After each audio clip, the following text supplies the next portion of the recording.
잘 망하라 그래야 일어선다라는 제목으로 하나님 말씀 증거하도록 하겠습니다. 48장으로 되어 있는데 5개의 뭉치가 있다 그랬죠. 두 번째 뭉치가 4장부터 24장입니다. 물론 첫 번째 뭉치는 부르심입니다. 소명에 관한 것이고 1, 2, 3장. 두 번째 뭉치 내용입니다. 주제는 유다의 죄와 멸망입니다. 처음 시작할 때의 내용이 이제 4가지 행동 설교를 한다 그랬죠. 여기 내용은 이겁니다. 잘 지라, 잘 망하라 그런 뜻이에요. 그래 다시 일어선다. 그러니까 대표적인 예가 창세기 32장에 나오는 야곱이죠. 야곱은 이제 과거를 버리는 거, 그러니까 잘 지는 거죠. 과거에는 어떻게 살았습니까? 자기 힘으로 살았잖아요. 자기 능력으로 자수성가의 대표적인 거 아닙니까? 근데 하나님이 설득하는 건 뭐예요? 네 힘 갖고 안 되니까 하나님의 힘으로 살아야 돼. 그러니까 하나님의 힘으로 산다는 게 축복이잖아요. 신약에서 은혜라 그러고 은혜로 살아야 돼, 축복으로 살아야 돼. 이제 그래도 내 힘으로 산다고 그러니까 그게 하나님과 씨름이 된 거라고요. 그러다가 하나님이 그래 네 멋대로 살아라. 그러다가 환도뼈를 내리치니까 비로소 하나님의 축복을 구하죠. 그러니까 하나님의 축복을 구하는 게 내 힘으로 사는 걸 포기한다 그런 뜻이라고요. 하나님 축복을 구할 때 진 거잖아요, 사실은. 환도뼈 깨져가지고. 근데 하나님은 반대로 얘기하죠. 네가 하나님을 이겼다. 그게 이스라엘 아닙니까? 그래서 야곱이 이스라엘로 변화가 되는 거. 그러니까 이스라엘이라는 말 자체가 뭐예요? 잘 망한 얘기죠. 내가 잘 망해야 하나님의 능력으로 다시 설 수 있다. 그런 뜻이죠. 그러니까 NIVC하고 똑같은 얘기입니다. 갈라디아 2장 20절. 내가 죽어야 예수로 산다. 그러니까 내가 죽어야 은혜로 산다. 내가 죽어야 축복으로 산다. 그런 뜻이라는 것입니다. 잘 망해야 됩니다. 제가 이거 잘 망해서 승리한 케이스가 뭐가 있나 했더니 제가 직접 목회했던 분은 아닌데 한 달이 건너서 아는 분이에요. 이분이 지금은 굉장히 인테리어로 한국에서 되게 유명한 분입니다. 제가 알고 봤더니 옛날보다 훨씬 더 유명해진 것 같아요. 우리나라 탑3 안에 들은 분인 것 같아요. 근데 이분이 원래 카페를 하던 분이거든요. 제가 아는 것만 3번 망했어요. 망하고. 제가 그 지인한테 들은 얘기예요. 이 망할 때마다 새롭게 또 하고 또 하고 하니까 얼마나 손해가 많았겠습니까? 근데 새로 할 때마다 또 하는 게 뭐죠? 인테리어죠. 그래서 이분은 카페에는 소질이 없고 인테리어 어떻게 하는지를 망하면서 배운 거예요. 그래서 인테리어 쪽으로 나가가지고 제가 볼 때 규모가 한 500배 큰 것 같아요. 카페 할 때보다. 지금 뭐 어마어마한 분이 되었습니다. 근데 이분은 보니까 착실하게 망했어요. 망하는 게 뭔지를 철저히 분석하고 철저히 망하더라고. 그리고 다시 일어서고 하다 보니까 커피로는 끝났고 인테리어 쪽으로 눈이 활짝 열려서 일어서게 되더라. 제가 볼 때 이런 것도 잘 망하는 것 중에 하나거든요. 하나님께서 성전 시대를 끝내버리고 이제는 포로로 끌려가서 회당이 생기잖아요. 회당. 이게 교회의 시작 아닙니까? 하나님께서 한 군데 장소에 머무르지 않냐고 전 세계 도처에 하나님 예배하는 장소를 만들 수 있다. 새로운 시대를 열게 만드는 새 포도주를 새 부대에 담는 거. 그 망한 걸 통해서 이루어지는 거거든요. 그러니까 우리도 마찬가지입니다. 뭘 할 때 하나님과 함께하면 망하는 것도 복이 됩니다. 이건 뭐예요? 새로운 시대를 연다라는 뜻이에요. 낡은 부대를 버리고 새 부대를 가지고 새 포도주를 담는다. 그런 의미가 있다라는 것입니다. 오늘도 그 4번째 망하는 얘기 이제 행동 설교를 하는 거거든요. 머리털 수염 깎는 행동 설교입니다. 여기서 핵심은 3절이거든요. 털럭이 남잖아요. 남은 자 되라. 이걸 한번 설명해 줄게요. 머리털과 수염을 자르는 건 이게 문화적인 메시지인데 일단은 회개라는 의미도 있어요. 욥기 1장 20절 보니까 욥이 일어나 겉옷 찢고 머리털을 밀었다. 그리고 회개했다라는 얘기가 나오거든요. 그러니까 회개라는 의미도 있어요. 근데 이건 많이 쓰이진 않고 그러니까 나를 수치스럽게 만들어서 회개한다 뭐 그런 뜻이겠죠. 제일 많은 뜻은 뭐냐 하면 수치와 부끄러움입니다. 사무엘하 10장에 보면은 거기 자세히 나와 있죠. 예를 들어서 다윗이 친하게 지냈던 것이 암몬의 나하스 왕이었습니다. 둘이 친했어요. 뭐 여러 가지로 동맹도 하고. 근데 나하스가 죽었답니다. 그리고 아들이 하눈이거든요. 하눈. 근데 조문을 가야죠. 친했으니까. 그러니까 자기로 볼 때는 뭐 친한 친구의 아들이니까 뭐 조카 같은 케이스죠. 근데 이 녀석이 좀 멍청해요. 어린데 멍청해. 그 부하들이 뭐라고 얘기하냐면은 정탐하려고 지금 좁은 게 보낸 거라고. 그러면 조심해가지고 정탐 안 하게 만들고 보내면 될 건데 오버해요. 이게 잘못해가. 그래서 이 조문 왔던 그 사신이죠. 사신의 수염을 절반을 깎고 다 깎는 것보다 절반 깎는 게 더 수치스러운가 봐. 그리고 뭐 때문에 그런지 모르지만 의복의 중동 볼기, 엉덩이 볼기를 이렇게 자르고 그러니까 뭐 엉덩이만 이렇게 잘랐나? 동그랗게. 뭐 어떻게 되지 모르겠어. 그러니까 이게 수치를 준 거죠. 그리고 돌려보냈다는 것입니다. 그 얘기를 다윗이 듣고 엄청 분노하죠. 이런 놈이 다 있나. 그래서 암몬을 정복하게 되잖아요. 그때에 그 사신들에게 뭐라고 얘기하냐. 그 이스라엘 오기 전에 첫 번째 요단강 건너자마자 첫 번째 성이 여리고성이니까 여리고성에서 수염이 다 자라기까지 거기 머물러 있어라. 저는 사무엘하 10장의 스토리를 보면서 느낀 게 뭐냐면 이스라엘 사람들, 당시 중동 사람들은요. 이게 수염을 자르는 게 우리가 상상하는 것 이상의 수치감을 느꼈는가 봐요. 그러니까 최고의 수치다 그런 뜻이라는 것입니다. 그러니까 지금 에스겔에게도 지금 머리 밀어버려라. 그리고 수염을 잘라버리라. 이게 되게 수치스러운 일이었다고요. 그거를 몸소 행하라는 것입니다. 뭐 현대의 수치가 뭔지 모르겠어요. 하여튼 우리도 뭐 수치스러운 일이 있을 거 아닙니까? 그런 대표적인 예가 이런 거였다라는 거예요. 무슨 얘기입니까? 예루살렘 멸망한다는 거예요. 설마라는 의식이 있었습니다. 우리에게도 설마 있죠. 뭐 이렇게 흔들리지 않는 거. 설마 그런 일이 벌어지겠어. 그 중에 하나가 성전 불가침설이에요. 왜냐하면 다윗의 언약 가운데 영원히 다윗의 나라가 영원하다 그랬잖아요. 그러니까 성전도 영원할 것 같은 느낌이 들죠. 그래서 성전은 안 무너져. 한 번도 무너진 적이 없잖아요. 그래서 성전 불가침설을 믿었던 것 같아요. 엘리의 두 아들이 그랬죠. 하나님 언약궤를 들고 나가면 이긴다. 그러니까 뭐예요? 그 언약궤 불가침설 뭐 그런 거 믿었겠죠. 되긴 뭘 돼. 지고 언약궤 빼앗기고. 그 사무엘상 초반에 나오잖아요. 똑같은 걸 믿었다라는 것입니다. 근데 결국은 성전 무너지죠. 하나님의 생각은 우리 생각은 똑같지가 않아요. 우리가 뭐 세상에서 영원하다 그러는 거 믿으면 믿을수록 깨버릴 가능성이 커요. 그런 거 없어요. 하나님이 영원하시지 무슨 건물이 영원한가. 그러면서 너희들이 믿을 게 하나님 앞에 나아가는 그 자세가 중요한 거지 성전 건물 자체가 중요한 게 아니다. 그래서 이게 초토화 시켜버린다는 게 1, 2, 3, 4절이에요. 그거를 행동 설교를 하는데 3분의 1은 수염 3개를 나눠가지고 3분의 1은 성 안에서 죽고 3분의 1은 성 밖에서 죽고 3분의 1은 흩어버린다. 흩어버린 사람이 이제 바벨론 포로로 끌려가는 거죠. 다 끌려가는 것도 아니고 3분의 1 중에서도 또 칼에 죽을 놈들이 또 있다. 그러니까 3분의 1 중에서도 일부만 가는 거지 나머지 또 당한다. 그런 거를 행동 설교를 보여주고 있다는 것입니다. 자세한 해석은 또 12절에 또 나와요. 먼저 1, 2절 한번 읽겠습니다. 시작. 너 인자야 너는 날카로운 칼을 가져다가 삭도를 삼아 내 머리털과 수염을 깎아서 저울로 달아 나누어 두라. 그 성읍을 에워싸는 날이 차거든 너는 터럭 3분의 1은 성읍 안에서 물사르고 3분의 1은 성읍 사방에서 칼로 치고 또 3분의 1은 바람에 흩으라. 내가 그들을 따라 칼을 빼리라. 여기서 남은 자라는 뜻이 뭐냐면 잘 지는 자예요. 하나님께서 이렇게 망하게 한다 그럴 때는 그냥 망하는 겁니다. 망하고 하나님 범죄했습니다. 이제 우리가 뭘 해야 되겠습니까? 이렇게 붙들면 하나님이 새로운 길 열어주신다는 거예요. 그래서 터럭 중에 조금 남아있다. 이게 신학에서 되게 중요한 거거든요. 남은 자의 신학. 여러분 우리가 교회도 어려워지고 왠지 크리스찬 공동체도 어려워질 때가 역사상 있잖아요. 우리도 그걸 경험할 수 있잖아요. 그러면 크리스찬들은 절대 절망해서는 안 됩니다. 하나님이 살아계시는데 그게 망하겠어? 그때만 뭘 봐야 되냐 하면 잠깐만 전체 규모를 유지하려고 그러지 말고 어디가 남은 자인가 이거 봐야 돼요. 그리고 내가 남은 자가 돼야 되겠다. 그러니까 남은 자는 어디서 나오느냐 하면 흩어진 자 사이에서 나오는데 잘 지는 자 속에서 나와요. 잘 망하는 자 그 안에서 남은 자가 나온다고. 근데 그 남은 자가 예를 들어서 뭐 옛날에 100명 정도가 있었다 그러는데 남은 자가 하나가 남았어요. 근데 하나가 제대로 남으면 과거에 100명이 했던 것보다 더 큰 일도 해내요. 이게 하나님이 일하시는 방법이라니까요. 그래서 항상 남은 자가 되기를 힘써야 되는 것. 그게 중요하다는 것입니다.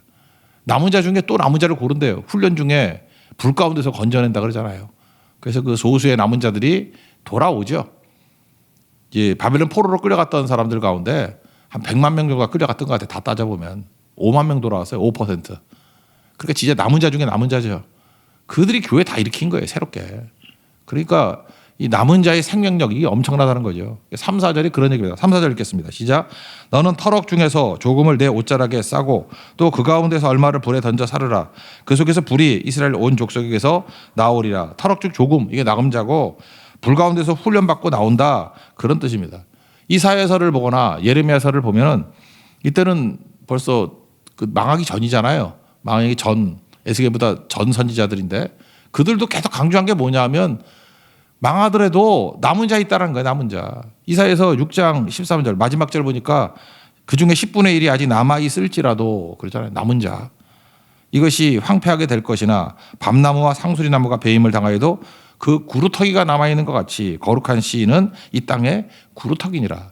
그러니까 구별되는 씨가 있다라는 거예요. 거기서 일어난다는 거죠. 남은 자. 예레미야 23장 3절도 보면 내가 내 양떼에 남은 것을 그 몰려갔던 모든 지방에서 모아 다시 돌아오게 하겠다. 그리고 그들의 생육이 번성하게 하겠다. 이렇게 말씀하십니다. 남은 자가 있다는 거죠. 이게 되게 중요한 개념이라는 것입니다. 남은 자들의 특징이 뭐냐? 남은 자를 신약의 개념은 뭐라고 했어요? 회개한 자예요. 지난 수요일에도 살폈잖아요. 그 누가복음 5장에서 셋의 말이 마태가 돌아온 거. 그 회개의 특징이 뭐라고 그랬습니까? 첫 번째 조의, 기쁨이 있고, 두 번째 잠재력이 있다니까. 잠재력.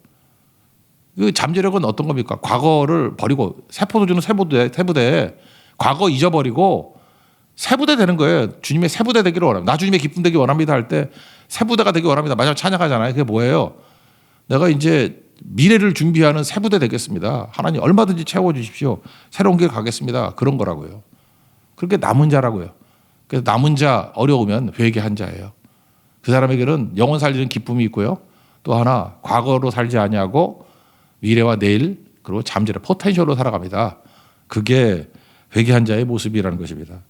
그러면 두 번째 남은 자가 되는 법이 뭐냐? 회개하는 자라 그랬죠. 회개한 자는 뭐로 살아가죠? 중심이 하나님 말씀이라는 거예요. 제가 시작할 때 말씀드렸죠. 말씀이 중심이 되는 거, 말씀을 붙드는 인생, 그게 남은 자의 삶이다. 회개한 자의 삶이라는 것입니다. 여기 성경을 보면 망한 이유를 보면 그 역으로 생각하면은 남은 자가 어떤 자인지 금방 알겠죠. 먼저 5절에 하나님께서 뜻하신 바는 이스라엘 백성들을 약하지만 세상의 중심으로 세웠다는 거예요. 5절을 한번 보시죠. 5절. 다 같이 읽겠습니다. 시작. 주 여호와께서 이와 같이 이르시되 이것이 곧 예루살렘이라 내가 그를 이방인 가운데에 두어 나라들이 둘러있게 하였거늘. 그러니까 이방 가운데 있다. 뭐예요? 중심에 뒀다. 센터에 뒀다는 거 아니에요. 지금도 이렇게 그 지도를 보기에 따라서 이스라엘이 중심 같죠. 막 유럽이 있고 아시아가 있고 아프리카가 있으면 그렇게 세 개만 있다 그러면 딱 중심이잖아요. 그러니까 그런 의미라고 내가 너희들 이방인에게 둘러싸인 중심되게 만들었다. 언제요? 말씀만 붙들면 중심된다는 거예요. 그래서 말씀 붙들었을 때 진짜 세상의 중심이 돼버리죠. 우리도 마찬가지입니다. 말씀 붙들면 세상의 중심으로 가게 돼 있다는 것입니다. 또 6절 읽겠습니다. 시작. 그가 내 규례를 거슬러서 이방인보다 악을 더 행하여 내 율례도 그리함이니 그를 둘러있는 나라들보다 더하니 이는 그들이 내 규례를 버리고 내 율례를 행하지 아니하였습니다. 여기 규례 율례를 말씀으로 봅시다. 그러니까 말씀을 떠나니까 어떤 일이 벌어져요? 약해졌다 그런 뜻이에요. 전반적으로 보면. 그러니까 이스라엘 백성들이 원래 강한 민족이 아니었죠. 신명기 7장 보니까 내가 너희를 기뻐하고 너희를 택한 이유가 뭔지 아냐? 수요가 많아서 강해서가 아니다 그러잖아요. 너희 숫자 가장 적은 민족이라고, 약한 민족이라고. 근데 약한 자를 들어가지고 뭘 줬어요? 말씀을 줬다니까요. 말씀을 주니까 세상이 중심이 되고 말씀을 붙들 때는 그 어떤 나라보다 강하잖아요. 세상의 모델 중에 이스라엘 중심으로 그 주변에 있는 강대국보다 더 강한 나라들이 어디 있어요? 그 역사에서 제일 강한 나라들 아니에요. 문명 아니에요. 문명. 이집트 문명, 메소포타미아 문명, 그리스 로마 문명 아니에요. 문명이 중앙 가운데 있지만 말씀 떠나면 다 잡아먹히고 말씀 붙들면 그 모든 것을 압도하는 능력이 된다. 그런 얘기 아니에요. 우리도 마찬가지죠. 크리스찬들 겉으로는 다 약합니다. 근데 우리가 중심이 되고 강해지는 비결이 어디에 있느냐? 말씀 붙들면 강해지고 말씀에 순종하면 강해진다는 것입니다. 그 말씀 붙들고 말씀에 순종한다는 게 뭐예요? 일계명 붙드는 거죠. 나 외에 다른 신을 두지 말라. 외에라는 단어를 앞에라고 번역할 수 있다 그랬죠. 그 요약하면 뭐예요? 내 앞에 하나님만 두라잖아요. 내 앞에 하나님 외에 다른 거 두지 말라. 하나님만 두라. 그러면 여러분 중심이 됩니다. 그러면 여러분들 제일 강한 존재가 될 수 있다는 거예요. 그럼 또 뒤집어 얘기합시다. 우리 앞에 하나님을 둔다고 말만 그러지 실제로 앞에 두는 게 뭐예요? 그 뭐 실력 이런 거, 뭐 돈 이런 거 아니에요? 돈 번다 그러면 뭐 다 때려치고 가고, 뭐 대학 그러면 뭐 다 때려치고 가고, 또 뭐 있나? 뭐 높은 지위 있다 그러면 다 때려치고, 진급이 있다 그러면 뭐 다 가고.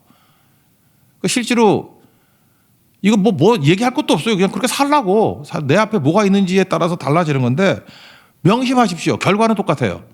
내 앞에 하나님이 아니고 다른 거 앞에 두게 되면은 이게 세상을 의지하는 거잖아요. 이게 바벨론 아니에요. 바벨론. 우리 안에 바벨론이 있거든. 그거 의지하고 나가면은 이거를 말씀으로 깨닫고 안 하면 좋은데 꼭 몸으로 깨닫는 분들이 많더라고. 그럼 할 수 없이 몸으로 깨달아야지. 근데 그 쓸 시간이 별로 없죠. 몸으로 깨닫는데 한 1, 20년 걸리거든. 그래서 죽기 전에 철든 소리 몇 마디 하고 죽는 게 인생이라고. 그러니까 가치 있는 인생은 뭐냐면 말씀이에요. 말씀을 얼마나 젊었을 때부터 철저하게 깨달았느냐. 또 깨닫긴 깨닫죠. 뭐 지옥 가서도 깨닫잖아요. 그 부자와 나사로 보시오. 부자 지옥 가서 깨닫잖아. 깨닫긴 깨달아요. 근데 그 타이밍이에요. 언제 깨닫느냐. 빠르면 빠를수록 헛된 인생 안 삽니다.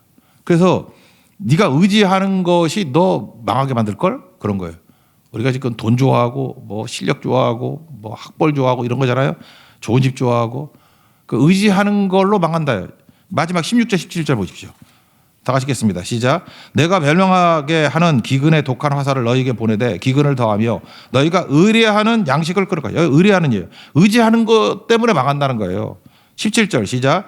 내가 기근과 사나운 짐승을 너희에게 보내며 외롭게 하고 너희 가운데 전염병과 살육이 일어나게 하고 또 칼이 너희에게 임하게 하리니 나 여호와의 말이니라. 외롭게 하고가 뭐죠?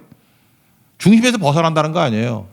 그죠? 중심 너희들이 뭐 그런 거 의지하면 중심에 설 것 같이 보이죠. 외롭게 된대요. 기근과 사나운 짐승 보내가지고 외롭게 해서 너 혼자밖에 없게 만들고 그러니까 뭐예요? 이게 변두리를 한다는 거죠. 버림받는다. 나중에 칼이 만다 뭐 망한다 그런 뜻이죠. 우리 이렇게 참 어리석어요. 그 역사를 보자고 제가 두 가지 예를 들었죠. 이거 딴 예 안 들고 같은 예를 또 들어볼게. 기억하라고. 영국이 원래 그 도둑들 아니에요. 도둑놈들이었는데 10세기부터 그 하나님 영접하고 그 다음에 중요한 게 뭐였어요? 존 위클리프, 틴데일, 그 다음에 1611년에 그 유명한 킹 제임스 버전 국가적으로 표준 성경 번역했어요. 흠정역이라고 그러죠. 그죠? 스탠다드로 번역을 했어. 7년 동안 54명인가 뭐 이렇게 학자들 돈 대가면서 국가 사업이었어. 국가 사업. 그랬더니 모국어로 성경을 읽을 수 있는 최초의 민족이었어요. 그 거지들이. 그랬더니 아다시피 여러분들 뭐 한 500년 가까이 영국이 지배하는 나라 되지 않았어요. 강한 나라 되지 않았어요. 제국주의라고 폄훼하는 거 말고 어쨌든 그 거지들이 강해졌잖아요. 중심됐잖아요. 지금도 시간 따질 때 그리니치 천문대 그거 영국이잖아. 기준 되지 않아요? 왜 거기에 기준으로 우리가 시간을 재죠? 시간에 관심이 없는가 보죠? 왜 그렇게 됐어요? 난 이게 딱 맞다고 생각해요. 하나님 말씀 붙들고 했더니 다 중심이 돼버려. 우리도 마찬가지입니다. 우리 민족도 말씀 붙들고 하면은 나중에 한국이 표준이 될걸? 아마 한국어가 표준이 되고 한국의 어떤 문화가 표준이 되고 뭐 한국의 뭐 어떤 철학이 표준이 되고 우리의 믿음이 표준이 되고 딴짓하지 말라는 거예요. 이게 우리 살 길이에요. 뭐 따라가고 뭐 유학 가고 하는 게 중요한 게 아니고 이게 사는 길이다 그런 거죠. 실제로 일제시대 때 우리 얼마나 약했습니까? 식민지 민족 아니에요. 그 이스라엘과 똑같죠. 포로로 끌려간 것과 똑같이. 국권이 없었잖아요. 그런데 하나님만 내 앞에 두게 되었을 때 사경에 따지 사경에 말씀을 조사를 해. 부흥회가 성경 공부였어요. 철저하게 말씀 붙들고 순종했더니 기독교 인구가 1%도 안 됐을 때 1%도 안 됐어요. 민족 지도자 33명 3.1운동 할 때 33명이 16명이 크리스찬이잖아요. 과반에서 1명 모자르게. 그뭐 과반이지 뭐 그죠? 뭐 천도교 뭐 3명인가 그거 빼면 뭐 우리가 과반이죠.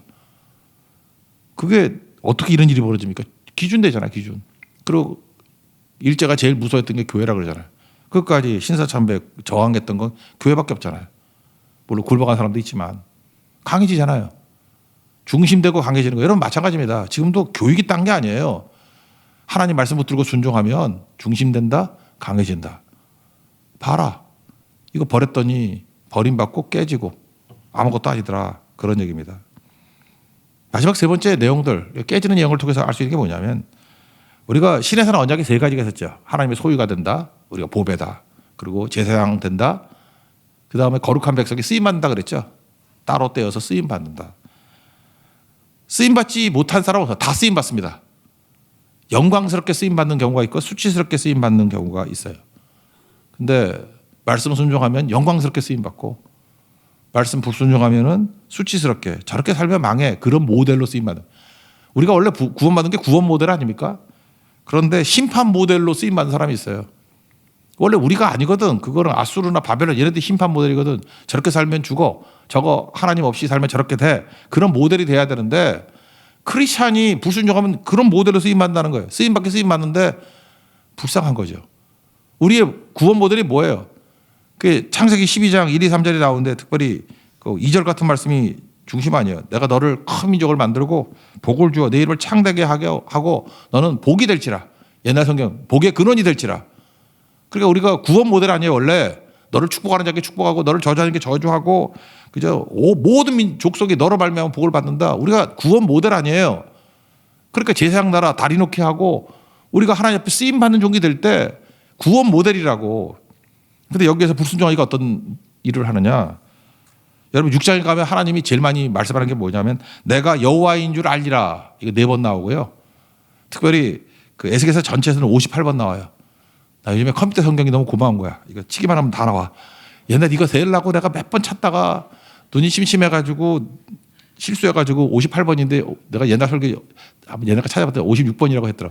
아무도 몰라 성도들이 세본 적이 없어서 컴퓨터 성경으로 다시 찾아보니까 58번이야. 내가 여호와인 줄 알리라. 내가 여호와인 줄 알리라. 이게 에스겔에서 제일 많이 나오는 어법이거든요. 이제 내일 살필 건데 4번 나와요 거기도. 내가 여호와인 줄 알리라. 구원 모델을 통해서도 내가 여호와인 줄 알리라를 알려주시는 분이고 또 심판 모델을 통해서도 내가 여호와인 줄을 알리라. 근데 심판 모델로 내가 여호와인 줄 알리라. 불쌍한 거 아니에요? 그죠? 여기 아까 얘기했던 그 수염했던 거 정확한 하나님의 해석이 나와요. 12절 읽겠습니다. 시작. 너희 가운데서 3분의 1은 전염병으로 죽으며 기근으로 멸망할 것이요 3분의 1은 너희 사방에서 칼에 엎드러질 것이며 3분의 1은 내가 사방에 흩어버리고 또 그 뒤를 따라가며 칼을 빼리라. 그래서 이렇게 불순한 순종한 사람을 통해 가지고 이방 모두 우리가 기준이었잖아요. 이게 이스라엘이 기준이었잖아요. 가운데 있었잖아요. 한가운데 이방 가운데. 근데 구원 모델로서 이렇게 건지는 게 아니고 불순종하니까 이제는 수치 모델, 심판 모델로 알려지게 되더라. 그게 13절, 14절입니다. 13절 읽게요. 13절 시작. 이와 같이 내 노가 다한즉 그들을 향한 분이 풀려서 내 마음이 가라앉으리라. 내 분이 그들에게 다한즉 나 여호와가 열심으로 말한 줄을 그들이 알리라. 15절 읽겠습니다. 시작. 내 노와 분과 중한 책망으로 내가 벌을 내린즉 너를 둘러싸고 있는 이방인들에게서 내가 수치와 조롱거리가 되고 두려움과 경고가 되리라. 나 여호와의 말이니라. 그러니까 이렇게 망하는 걸 통해서도 주변 사람들이 아는 거예요. 와, 하나님 살아계시네. 하나님 말씀 불순종하게 해서 깨지네. 그래서 이렇게 해도 하나님 말씀은 증거되고 저렇게 해도 하나님 말씀은 증거가 되는데 하나님 살아계심을 꼭 이렇게 심판 모델로 증거해야겠냐는 거야. 이 바보들아. 그러니까 말씀 붙들면 구원 모델이 돼야지. 다시 창세기 12장 1, 2, 3절로 돌아가고 출애굽기 19장 5절 6절로 돌아가라. 내가 너희를 부른 목적이 구원 모델이다. 근데 불순종한다고 뜻이 안 이루어지는 건 아니다. 근데 그거는 수치와 조롱 모델로 심판 모델로 네가 쓰임 받는 건데 얼마나 안타깝냐. 그래서 구원 모델로 끝까지 쓰임 받는 자를 뭐라 그러냐. 그거를 남은 자라 그런다는 거예요. 남은 자. 회개한 자입니다. 그리고 말씀 붙든 자예요. 여러분 남은 자에 대해서 최종 승리하는 하나님의 거룩한 종 되기를 축원합니다. 자리에서 일어나겠습니다. 주가 주 되심을 찬양하겠습니다.